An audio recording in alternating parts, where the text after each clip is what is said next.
Now for our story. It was early evening of the day Bill Meade's custody suit had opened.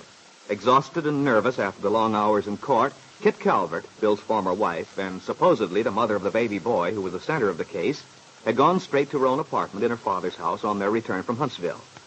But she hadn't been able to rest. Now, having changed into a housecoat, Kitt wanders restlessly into the spacious living room, finds her stepmother, Jessie, there before her. My, Kitt, you certainly look different. Do I really? Yes.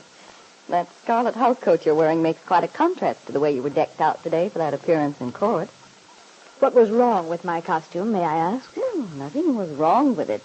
But costume's exactly the word. As if you were gotten up to play a part in a play. That simple little black dress with the white at the neck. You look so helpless, so innocent. Of course I look innocent. I am. Perhaps. It's not a question of being innocent or guilty, Jessie. It's merely a question of deciding whether a child belongs with a mother who's well able to give it the proper care, or a father who isn't able to. Bill's lawyer might not agree that it's quite so simple. Bill's lawyer is a fool. Oh, I don't believe I'd say that exactly. Well, he certainly hasn't shown any brilliance so far. Well, that's true enough. He hasn't so far, but if he weren't limited to bringing up new evidence... What do you mean by that, Jessie? Oh, you know, Kitt. Happenings that have taken place since you and Bill were divorced. He'd have had a much easier time of it if it depended on things that happened before. Jessie, you've hinted at something like this more than once. There's something on your mind. You keep harping on this question of before. Why don't you come out and say what you mean? Very well, Kitt.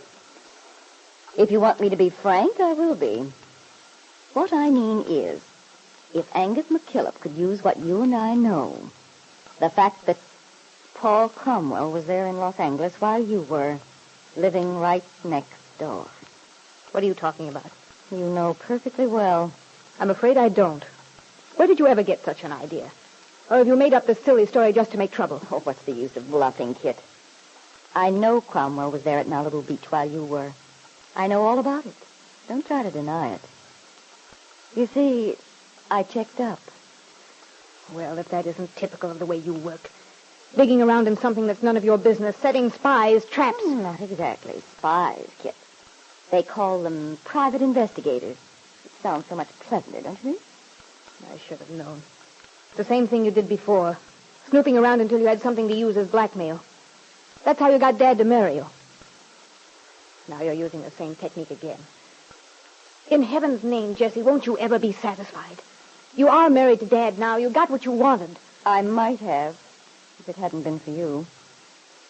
Do you think I wanted to share this house with you? You and that precious child of yours? Don't be silly. Oh, I'm beginning to understand your game now. I should have seen it sooner. You want me out of here. And you've set about in your own nasty, underhanded way, digging around in my past, trying to find something that would help Bill get custody of the baby. Then you thought I'd clear out. You'd have the field all to yourself. That's more or less the idea. Well, of all the mean, You might say I was simply strengthening my position. And I suppose you told Bill and McKillop, the whole story. Maybe I did, maybe I didn't. But, as I said before, what difference does it make? What difference? Yes. As long as it can't be admitted as evidence in court. At least, not this little item we've mentioned. However, you know very well there's much more to it. Well, Jessie, suppose you tell me what it is. You know so much. Oh, I'm not telling everything I know. Why should I? Oh, that's right. You're just waiting to get up on the stand and testify against me. That's what you're planning. Don't be silly, Kitt. What good would that do me? The way your mind works, it would do you a lot of good. You thrive on making trouble for me. You'd be in seventh heaven if I lost the case. Yes, I'd enjoy that very much. But you forget, Kitt. I have myself to think about.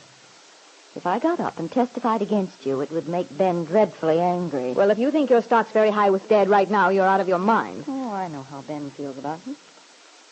But he has no grounds for saying I've been anything but an obedient wife. And he's not going to have either. You see, Kitt, I can be perfectly frank with you. You wouldn't go to Ben and tell him about this conversation we're having. Never in this world. Don't be too sure. Oh, but I am. Because, you see, if you did, you'd have to tell him about the Cromwell thing yourself. And you've taken precious good care to keep him from finding out about it. About that and several other things. You've got it all figured out, haven't you? Mm-hmm. I've had plenty of time. And I've rather enjoyed myself, fitting all the pieces together like a good jigsaw puzzle. And then, it's been a lesson in psychology, too. Watching the various phases you've gone through since you came back from California with the baby. Yes, indeed. Very interesting. Someday, Jessie, you'll do this sort of thing once too often. Somehow I'm not the least bit worried. You mustn't forget what I've been through already, Kitt. I've built up considerable resistance. You might say associating with you and Ben has acted as a sort of toughening process. You make yourself out such a martyr. Such an innocent victim. I believe I have been. Yes, I've had my share of suffering. Real suffering. All those years loving your father. Working for him. I was a lot younger then. I might have made something of my life. Perhaps married a man who would have given me a decent life. Love and warmth and respect. But I was in love with Ben. Oh, what a fool I was. I gave up everything, subordinated my whole life just for him. Pulling out all the stops, aren't you? Oh, really, Jessie, have you no pride at all? Not anymore. Not after what I've been through. The years when I was the laughingstock of the town, and since then, since your father married me. Well, that's what you wanted. Now you're moaning about being mistreated. Oh, I admit I'm bitter. Terribly bitter. There's very little left for me. But I intend to get every bit that there is. The main thing is revenge, apparently. Oh, let's say vindication. And, well, a certain amount of economic security.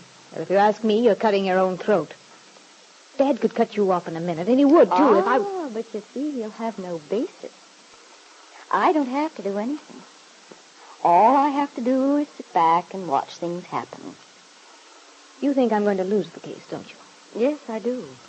But it won't be my doing, Kitt. It'll be on your own head. You're quite the Cassandra tonight. The Oracle of Doom.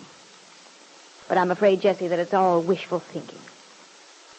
You'd like to see me humiliated, disgraced. And so you've convinced yourself it's going to happen. No, you're wrong. I'm sure of it. I have been for a long time. I've watched you. Watched the way you've reacted.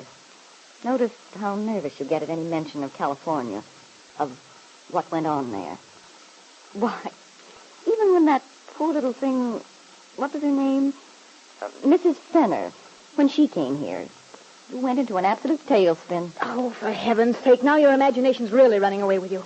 A girl I barely know drops in for an afternoon, months ago, and you make a 3-act play of it. Well, that's merely another example of how unnaturally jumpy you've been.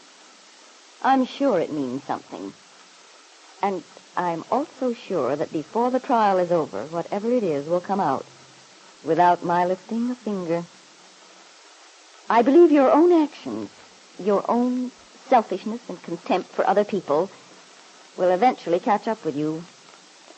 That's why I'm content just to sit back and wait. For a moment, Kitt had an impulse to do something violent. But then she realized how hopeless it was to strike out at the woman. Because Jessie might be right. The trial was started and she might be caught, trapped in the path of the gigantic machinery she herself had created. The very thing which could crush her now.